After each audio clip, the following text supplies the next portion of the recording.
shared between the Europe and the European Space Agency, meaning European states and Canada, with benefits of the data to the economy being estimated at roughly 30 billions through 2030. So we are investing 6.7 and we get back 30. I think it's a good deal in terms of economic data. But the objective is to use this data to get timely and quality information, services and knowledge, and provide autonomous and independent access to information, because that information can be used for environment, security on a global level. In other words, it will put together all the information obtained by the Copernicus satellites, air and ground stations, and provide a comprehensive picture of the health of the Earth. In essence, Copernicus might be a constellation of satellites, but they do provide data for services that will help shape the future of the planet, and in the end, for the benefit of all. Copernicus is built upon three components. It's a space component, satellites, ground segment, missions that are observing land, atmospheric, and oceanographic parameters. This comprises two types of satellite missions: the European Space Agency 5 families of dedicated sentinels. So sentinels are part of Copernicus, but this is supplemented with missions from other space agencies. They are called contributing missions.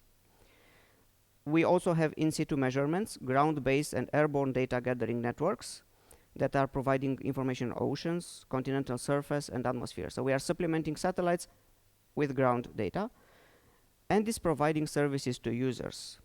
Those services cover several thematic areas: land, marine, atmosphere, climate change, emergency management, and security.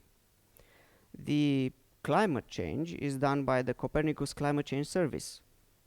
Such an innovative name. It's called C3S.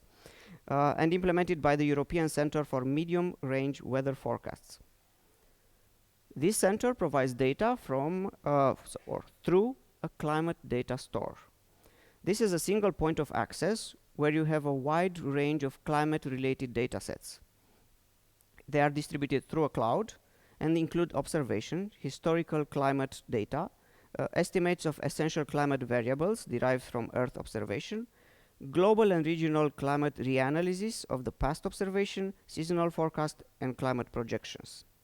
They analyze tens of terabytes of data per day, and the services are practically half of the European big data market. So in terms of amount of data, it's half. Maybe in terms of value, might not be as much.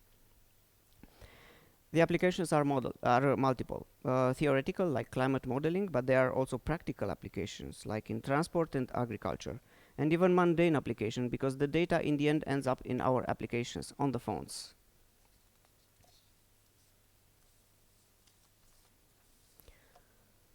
The professional users, the ones who have access to this data, number at this point around 300,000. So there are 300,000 organizations or people who are accessing and using this data, transforming it into something else. These are the primary users. Then you have the ones benefiting from them, and I would say there are around 500 million Europeans. Because following the good example of our ancestors like 150 years ago, the vast majority of data and information delivered by the Copernicus space infrastructure and the Copernicus services are made available and accessible to any citizen and any organization around the world for free on a full and open access basis. You can check out their website, is copernicus.eu. This is why the Copernicus guy was important. We remember a website.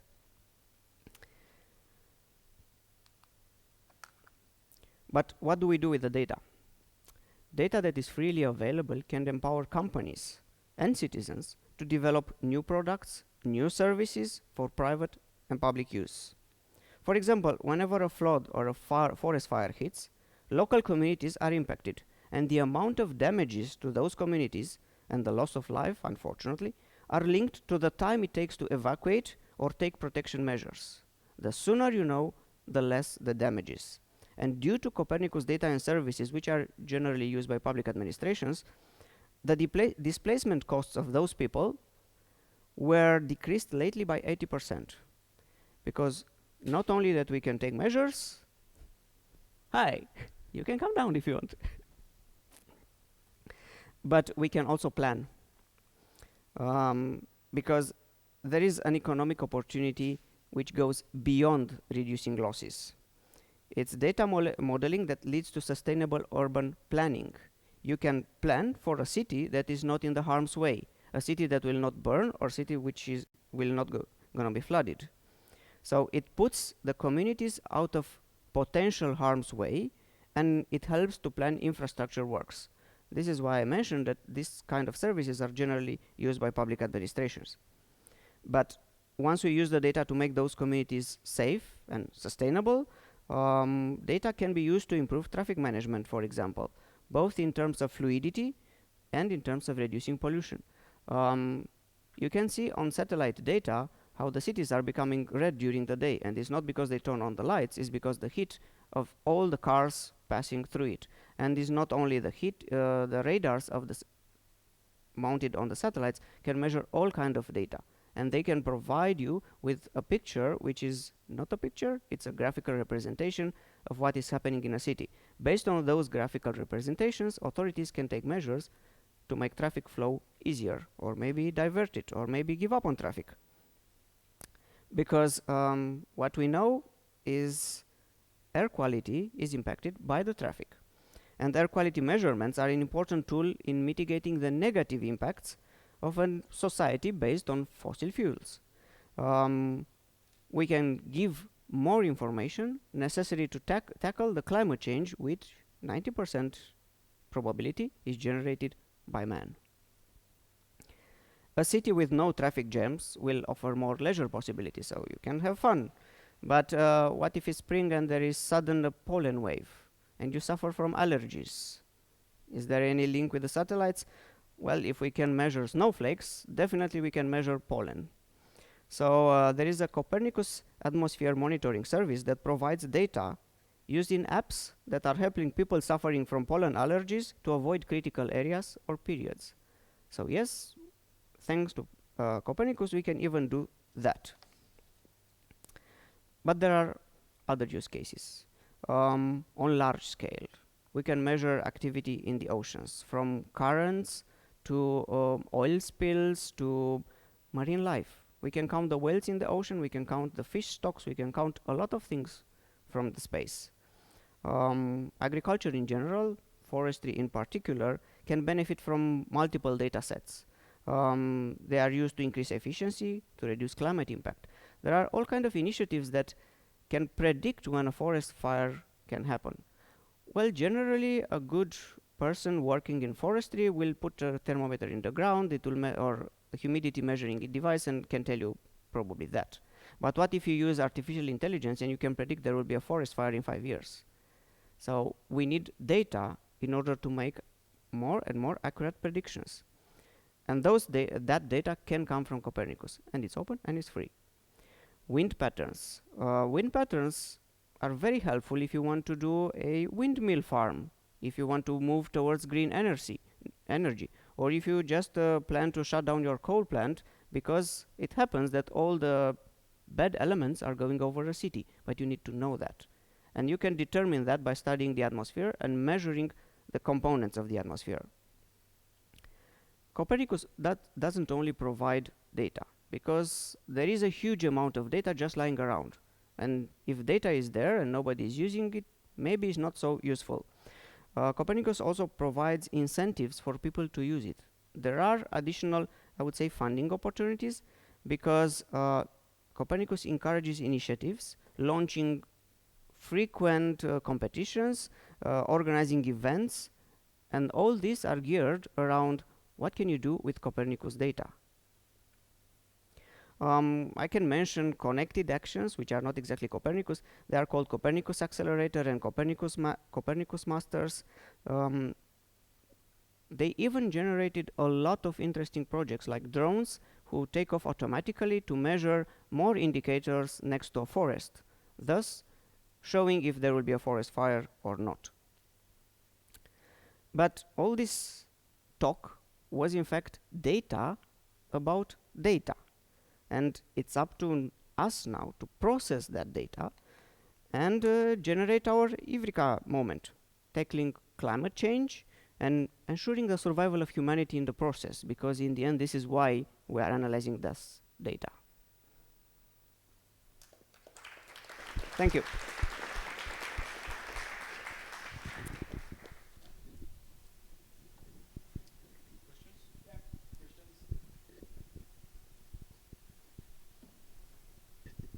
Hi, thank you for the talk. So you are talking a lot about the raw data that you provide at Copernicus. Now, usually the raw data is quite useless. So of course you have to kind of make higher level aggregates out of those. Now, if everyone does that, that's kind of a waste of time. Is there some kind of platform where people can provide their higher level aggregates and then kind of have a, well, graph of dependencies between those? Yes and no. So first, Copernicus doesn't provide only raw data. It also provides processed data. It provides data sets which are a little processed, and it also provides services using that data. You can improve on the services, you can improve on the data sets, or you can just take the raw data and, as you said, create something new. They do have initiatives in communicating with each other, but there is no platform where you can submit your work and then ask other people to cooperate. So this kind of cooperation, as far as I know, does not yet exist, but I'm sure you are free to propose it to the European Commission. In fact, we are almost ready to close the next space program, which means there will be funds dedicated especially to cooperation and to encourage industry and citizens to cooperate. So this might not be a far-fetched idea. It's going to be a GitHub for space data. I have a question related to climate change. You mentioned two factors, natural and human. And you advance even a number. In the city, 90% is based on human. And you mentioned you have just 120 years data. Okay? My question is, you can isolate these two factors to define what doesn't mean climate change is based on natural or human factor. This was one question. Another question was related to specific example related to the result of this project Copernicus. Did you made any prediction related to some flood or something like this, and some city use it in this moment?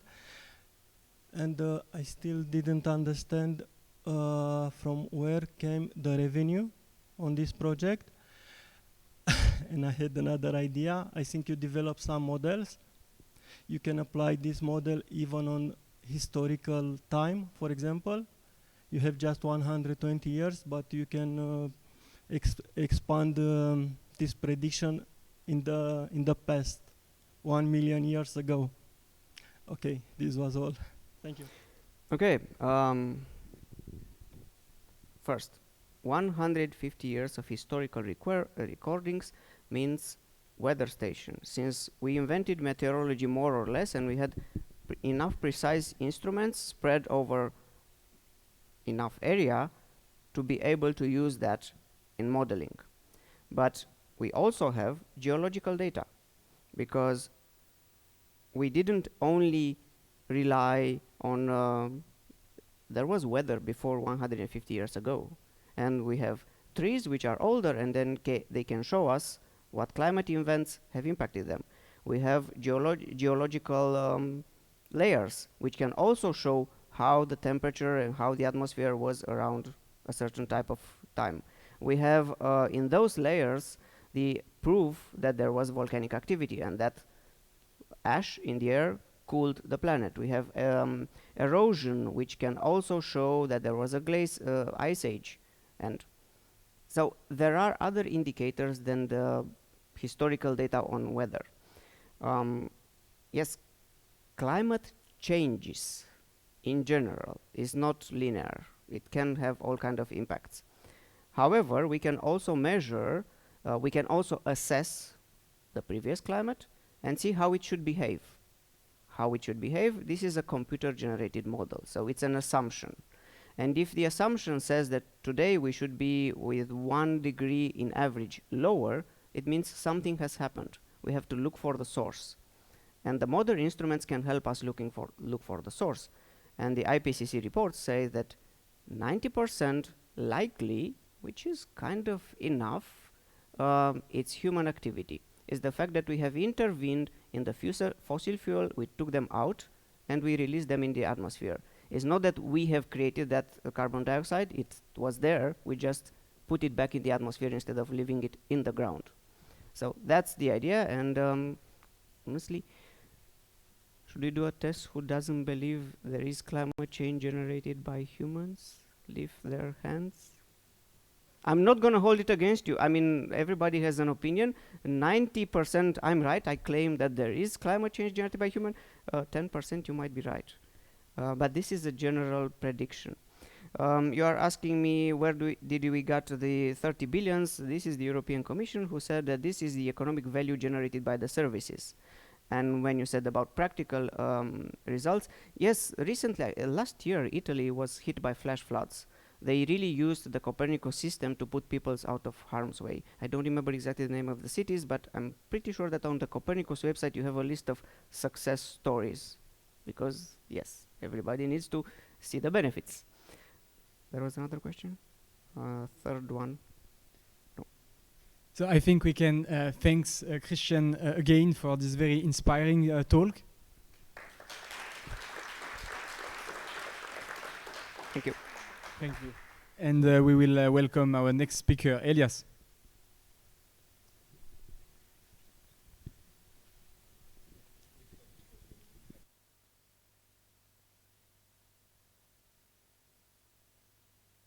So Tom Leenaerts tells me that I have to listen very carefully. That you're one of his PhD students, so Indeed. he's listening as well over the. So make sure you do a good job. I don't want to put any pressure. Otherwise he fires me. So maybe we can change the presentation. I mean, I remember most of it, but So I think this is this one. And then Yeah. full screen. at the beginning. So Yeah. okay.